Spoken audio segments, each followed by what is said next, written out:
Hello friends, स्वागत है आपका इजी एग्जाम सीरीज में।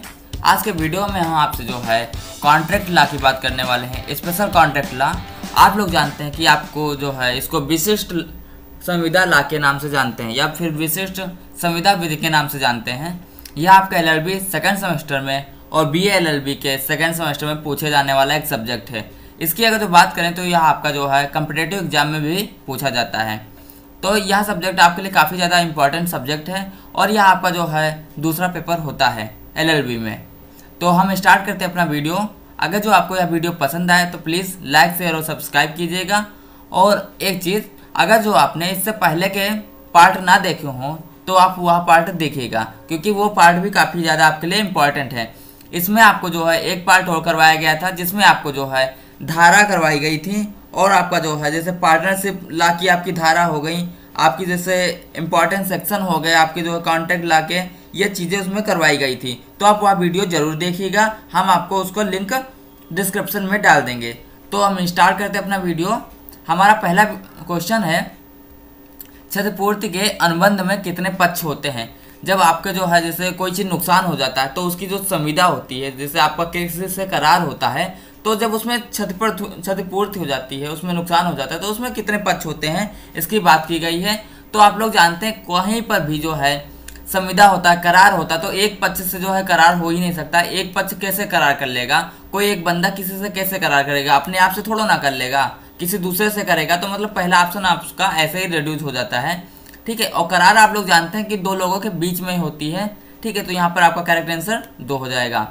अगला आपका क्वेश्चन, क्षतिपूर्ति का एक अनुबंध है, एक शून्य समझौता, एक आकस्मिक अनुबंध, एक शून्यकरण अनुबंध या एक दांव लगाने का समझौता, ठीक है। तो यहाँ पर आपका दांव लगाने का समझौता मतलब क्या कहते हैं, जैसे क्या कहते हैं कि जैसे जुआ खेलना, तो दांव लगाने का क्या समझौता है होता है? नहीं, ऐसा तो नहीं होगा ना। तो यहाँ पर आपका करेक्ट आंसर क्या हो जाएगा? एक आकस्मिक अनुबंध, मतलब जो है या जो है आकस्मिक मतलब अचानक वाला होगा, इसमें कोई पहले से डिसाइड नहीं होता है चीज़ें। अगला आपका क्वेश्चन, निम्नलिखित में से कौन सा खंड गारंटी के अनुबंध को परिभाषित करता है? गारंटी के अनुबंध, अब जैसे अगर जो आपने पहले का वीडियो देखा होता तो यहाँ पर आप क्वेश्चन सही कर देते, लेकिन नहीं, हम आपको जो है वहाँ से आप चाहे क्वेश्चन सही कर लेते, चाहे हम आपको इसमें भी बता रहे हैं कि आपका कौन सी यहाँ पे धारा होगी, कौन सा आपका यहाँ पे धारा परिभाषित करता है गारंटी के अनुबंध को। तो धारा आपकी 123, 124, 125, 126। तो यहाँ पर करेक्ट आंसर आपका जो है धारा 126 हो जाएगा। अगला आपका क्वेश्चन, गारंटी के अनुबंध में कितने पक्ष होते हैं? आप लोग ये जानते हैं गारंटी के अनुबंध में आपके जो है कितने पक्ष होते हैं, ये पूछा गया है। यहाँ पर आपका 3 पक्ष हो जाएगा। अगला आपका क्वेश्चन, जमानत के अनुबंध को किस खंड के तहत परिभाषित किया गया है? ऑप्शन 1 146, खंड का मतलब जो है धारा है, ठीक है। धारा 146, धारा 147, धारा 148 या धारा 149। तो यहाँ पर आपका जो करेक्ट आंसर हो जाएगा वो आपका धारा 148 हो जाएगा। अगला आपका क्वेश्चन, बैंक में पैसा जमा करने का लेन देन है। ऑप्शन 1 जमानत का अनुबंध, ऑप्शन बी प्रतिज्ञा का अनुबंध, ऑप्शन सी गारंटी का अनुबंध, ऑप्शन डी लेनदार और देनदार का संबंध। तो यहाँ पर आपका जो करेक्ट आंसर है वो आपका ऑप्शन नंबर डी हो जाएगा। जैसे कि आप लोग जानते हैं जब आप बैंक में जाते हैं, ये आपका बैंक होता है और ये आप हैं, तो यहाँ पर क्या करते हैं, आप यहाँ पे पैसा जो है ट्रांसफ़र करते हैं, यहाँ पे पैसा देते हैं और ये वाले आपको पैसा देते हैं। तो मतलब लेन देन ही तो हुआ, चाहे आप इनको पैसे लेते हैं और देते हैं, तो ये लेन देन का अनुबंध हो जाएगा। अगला आपका क्वेश्चन, जमानत के लेन देन में का स्थानांतरण होता है? अस्थायी वस्तु का, स्थायी वस्तु का, स्वतंत्र उपयोग का या फिर उपयुक्त में से कोई नहीं। तो यहाँ पर आपका जो करेक्ट आंसर है वो आपका स्थायी वस्तु का हो जाएगा। अगला आपका क्वेश्चन, विशेष ग्रहणाधिकार का प्रयोग करते समय माल को रोका जा सकता है। ऑप्शन नंबर 1 अनिश्चित काल के लिए, ऑप्शन नंबर बी काम पूरा होने तक, ऑप्शन सी पारिश्रमिक का भुगतान होने तक, ऑप्शन डी आपका पारिश्रमिक और ब्याज शुल्क तक वेतनिक है। तो यहाँ पर आपका जो करेक्ट आंसर है वो आपका ऑप्शन नंबर सी हो जाएगा। अगला आपका क्वेश्चन, सामान्य ग्रहणाधिकार का प्रयोग किसके द्वारा किया जाता है? ऑप्शन 1 एक दलाल, ऑप्शन बी एक एजेंट, ऑप्शन सी एक बैंकर, ऑप्शन डी एक मैकेनिक। आप लोग जानते हैं कि मैकेनिक का तो यहाँ पे आना सवाल ही नहीं उठता तो मैकेनिक कहाँ से हो जाएगा। तो मैकेनिक तो ऑप्शन आपका ऐसे ही रिड्यूस हो जाएगा, क्योंकि रिड्यूस करना ऑप्शन आपका जो है काफ़ी ज़्यादा इंपॉर्टेंट रहता है। अगर जो आप एमसीक्यू टाइप के क्वेश्चन दे रहे हैं तो एमसीक्यू टाइप क्वेश्चन में आपको ऑप्शन को रिड्यूस करनी, अगर जो टेक्निक आप सीख गए तो काफ़ी ज़्यादा आपके लिए बेहतर होता है। तो यहाँ पर आपका एक ऑप्शन ऐसे रिड्यूस हो गया, तो आपके 3 ऑप्शन बचे, इसमें से आपका एक सरल होगा, आपका जो है सही ऑप्शन होगा, तो वहाँ पर आपका सही ऑप्शन जो है एक बैंकर हो जाएगा। अगला आपका क्वेश्चन, जीवन बीमा का एक अनुबंध है, क्षतिपूर्ति का अनुबंध, आकस्मिक अनुबंध, दांव लगाने का अनुबंध या फिर अनिश्चित अनुबंध। तो यहाँ पर आपका करेक्ट आंसर जो है आकस्मिक अनुबंध हो जाएगा, क्योंकि देखो जीवन बीमा आप लोग जब करवाते हैं तो वो लोग क्या कहते हैं, जैसे आपकी अगर जो डेथ हो जाएगी, आपका एक्सीडेंट हो जाएगा, तब आपको जो है वो पैसा देते हैं, कुछ पैसा देते हैं। तो यहाँ पे ऐसा तो होता नहीं कि आपका एक्सीडेंट होना जो है कंफर्म होता है, या फिर आपकी जो है मृत्यु होना जो है एक्सीडेंट से जो है कंफर्म होता है, ऐसा नहीं होता ना। तो वहाँ पे जो है अचानक की चीज़ें होती हैं, तो अचानक में आकस्मिक अनुबंध आपका हो जाएगा। अगला आपका क्वेश्चन, बीमा का एक अनुबंध जो निश्चित राशि के भुगतान के लिए नहीं बल्कि के अनुसार प्रदान करता है, एक घायल व्यक्ति को हुई हानि के अनुसार प्रदान करता है। ये वाला आपका पार्ट यहाँ पे आ जाएगा, के अनुसार प्रदान करता है। ऑप्शन 1 क्षतिपूर्ति का अनुबंध है, ऑप्शन बी गारंटी का अनुबंध, ऑप्शन सी बाजी समझौता, ऑप्शन डी आकस्मिक अनुबंध। तो यहाँ पर आपका जो करेक्ट आंसर है वह ऑप्शन नंबर 1 क्षतिपूर्ति का अनुबंध हो जाएगा। अगला आपका क्वेश्चन, क्षतिपूर्ति देने वाली पार्टी कहलाती है, ऑप्शन नंबर 1। देखो क्षतिपूर्ति मतलब आपका जैसे नुकसान हुआ, तो आपका जो नुकसान, जैसे आप जैसे रोड पे जा रहे हैं, मान लीजिए, या आप रोड पे जा रहे हैं, तो यहाँ पे मान लीजिए बाइक से जा रहे हैं, तो आपने किसी का जैसे यहाँ पे कोई नुकसान कर दिया, तो ये तो आपका जो नुकसान हुआ, इस बंदे का नुकसान हो गया यहाँ पे, तो ये जो नुकसान हुआ तो आप इसको जो है क्षतिपूर्ति देंगे। तो आप क्या कहलाएंगे इसके लिए, क्षतिपूर्ति देने वाली पार्टी क्या कहलाएगी, तो यहाँ क्षतिपूर्ति कर्ता कहलाएगा, या क्षतिपूर्ति धारक कहलाएगा, या जमानत या प्रमुख देनदार। तो यहाँ पर करेक्ट आंसर आपका जो है क्षतिपूर्ति कर्ता कहलाएगा, और क्षतिपूर्ति धारक वो कहलाएगा जो यहाँ जो है क्षतिपूर्ति लेता है, जिसका क्षति होती है। अगला आपका क्वेश्चन, एक अनुबंध जिसमें एक व्यक्ति वचन या किसी अन्य व्यक्ति के कारण आचरण के कारण हुए नुकसान के लिए दूसरे को क्षतिपूर्ति करने का वादा करता है के रूप में माना जाता है। ऑप्शन नंबर 1 क्षतिपूर्ति का अनुबंध, ऑप्शन बी अर्ध अनुबंध, ऑप्शन सी गारंटी का अनुबंध, ऑप्शन डी उपरोक्त में से कोई नहीं। तो यहाँ पर आपका करेक्ट आंसर जो हो जाएगा वह आपका ऑप्शन नंबर 1 क्षतिपूर्ति का अनुबंध हो जाएगा। अगला आपका क्वेश्चन, क्षतिपूर्ति धारक को हुए नुकसान का भुगतान करने पर क्षतिपूर्ति का अधिकार अनुबंध अधिनियम की किसी भी धारा में प्रदान नहीं किया जाता है, इस प्रकार उसे प्राप्त होता है। ऑप्शन 1 जमानत का अधिकार, ऑप्शन बी मौलिक अधिकार, ऑप्शन सी नैतिक अधिकार, ऑप्शन डी उपरोक्त में से कोई नहीं। तो यहाँ पर आपका करेक्ट आंसर जो है आपका जमानत का अधिकार हो जाता है।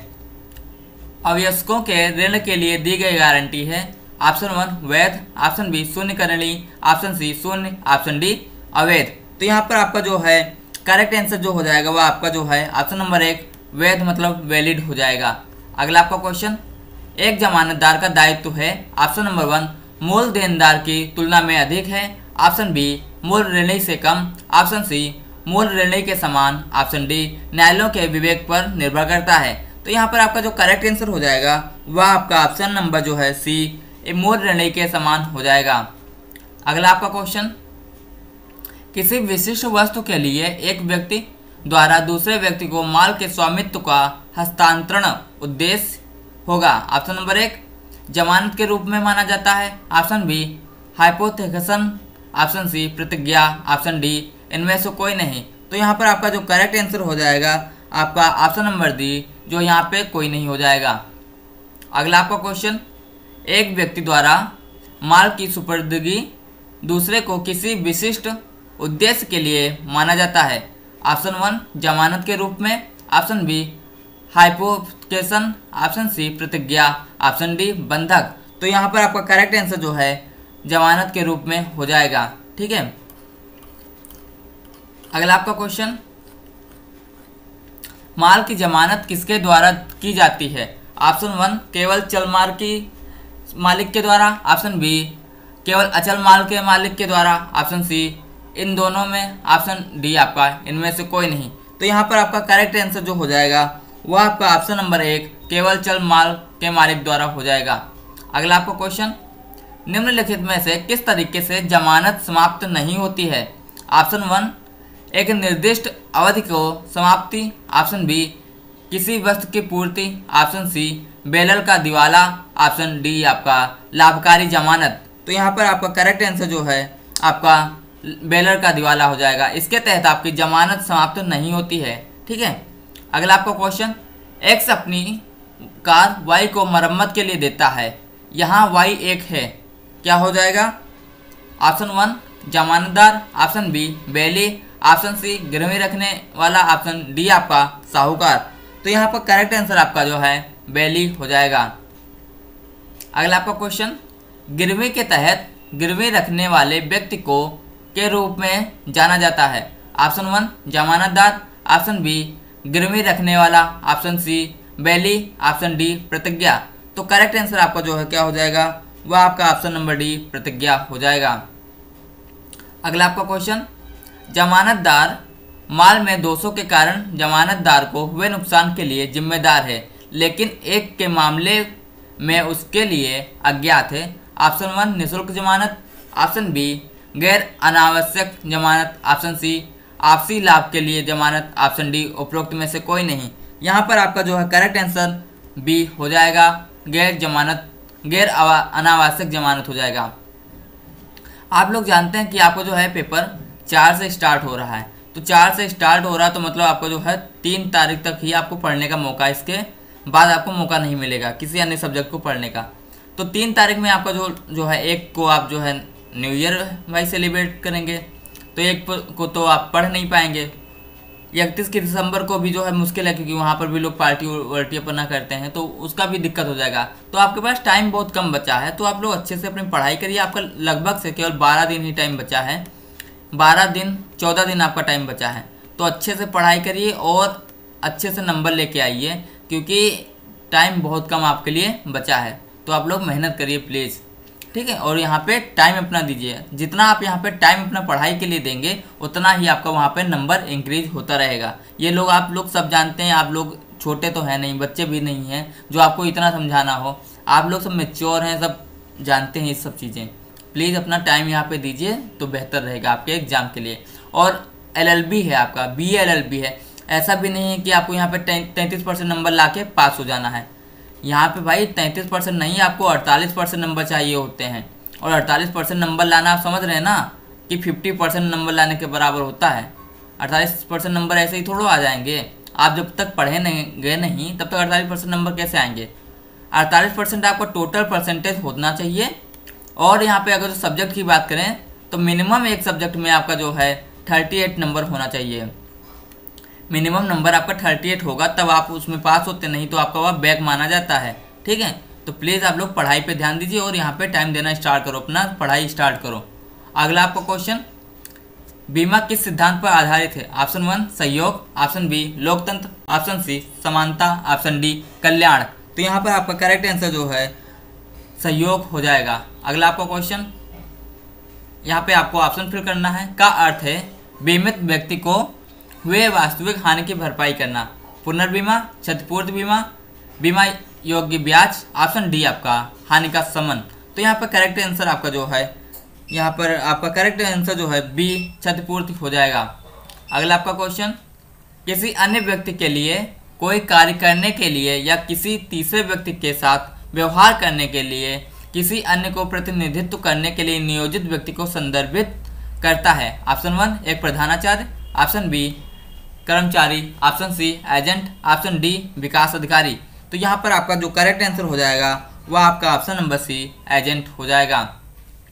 अगला आपका क्वेश्चन, बीमा अनुबंध एक प्रकार का अनुबंध है जो किसके द्वारा नियुक्त किया जाता है? ऑप्शन 1 अनुबंध भारतीय अनुबंध अधिनियम, ऑप्शन बी आपका भारतीय कारखाना अधिनियम, ऑप्शन सी भारतीय कंपनी अधिनियम, ऑप्शन डी भारतीय वित्त अधिनियम। तो यहाँ पर आपका करेक्ट आंसर जो है आपका जो है ए हो जाएगा भारतीय अनुबंध अधिनियम। ठीक है। अगला आपका क्वेश्चन, जमानत में जमानतदार देय राशि का भुगतान न करने पर ऑप्शन 1 माल नहीं बेच सकता, ऑप्शन बी माल को बनाए रखे, ऑप्शन सी भुगतान न करने पर मुकदमा करे, ऑप्शन डी उपरोक्त सभी। तो करेक्ट आंसर आपका यहाँ पर जो है ऑप्शन आपका जो है डी हो जाएगा, उपरोक्त सभी कर सकता है। अगला आपका क्वेश्चन, एक समझौते के अभाव में लाभ और अधिक हानि को भागीदारों द्वारा अनुपात में विभाजित किया जाता है। ऑप्शन 1 पूंजी, ऑप्शन बी समान रूप से, ऑप्शन सी प्रत्येक भागीदारों द्वारा समर्पित समय, ऑप्शन डी इनमें से कोई नहीं। तो यहाँ पर आपका जो करेक्ट आंसर हो जाएगा वह आपका ऑप्शन नंबर बी सही हो जाएगा, समान रूप से। ठीक है। अगला आपका क्वेश्चन, पार्टनरशिप पार्टनर्स द्वारा बनाई जाती है। ऑप्शन नंबर 1 लिखित समझौता, ऑप्शन बी मौखिक समझौता, ऑप्शन सी लिखित या मौखिक समझौता, ऑप्शन डी इनमें से कोई नहीं। तो यहाँ पर आपका करेक्ट आंसर जो है आपका ऑप्शन नंबर सी हो सकता है, हो जाएगा। ठीक है, लिखित या मौखिक। अब हम आपसे जो है थोड़ा बात करने वाले हैं। जैसे आपको देखते हैं कि आपका एग्जाम जो है एमसीक्यू बेस्ड ही होगा, एमसीक्यू बेस्ड आपका एग्जाम होगा। 100 क्वेश्चन होंगे। आपको जो यूनिवर्सिटी शायद 75 क्वेश्चन करवाए, आपको करना होगा। ये जो 75 क्वेश्चन हैं, इन 75 क्वेश्चन की तैयारी जो है प्रिपेयर आप कैसे कर सकते हैं।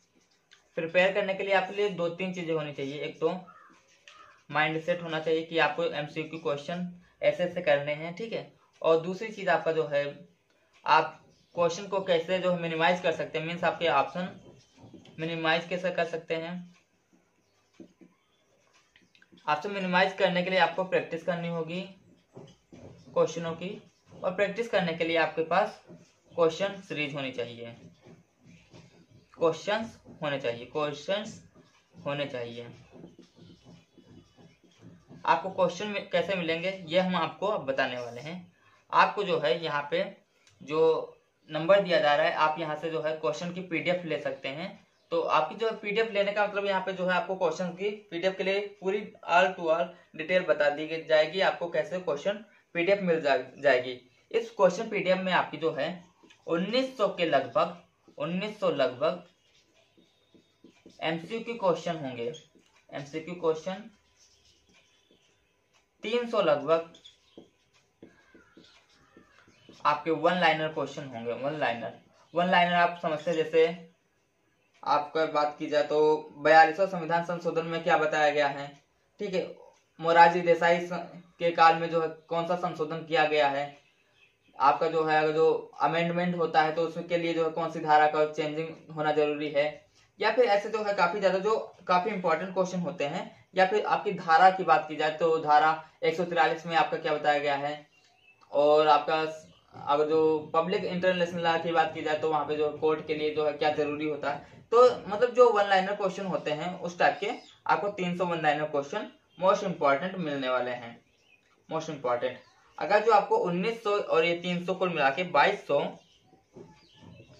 प्लस क्वेश्चन जो है पीडीएफ में, अगर जो इसकी आपको पीडीएफ चाहिए, ठीक है, तो आपको जो है इस नंबर पे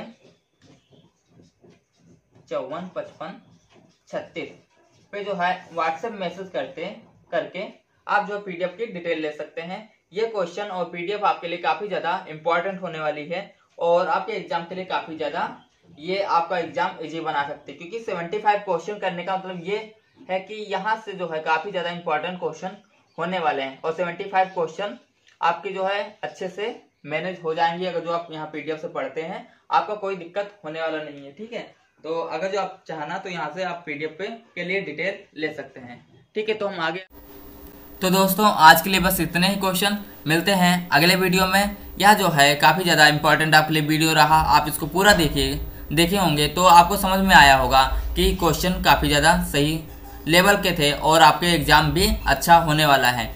और अपनी पढ़ाई पे अच्छे से कंटिन्यू जो है तैयारी करना स्टार्ट कर दो, क्योंकि टाइम बहुत कम बचा है, ठीक है। और टेक केयर। अगर जो आपको वीडियो अच्छा लगा तो आप लोग जानते हैं लाइक शेयर और सब्सक्राइब करना होता है।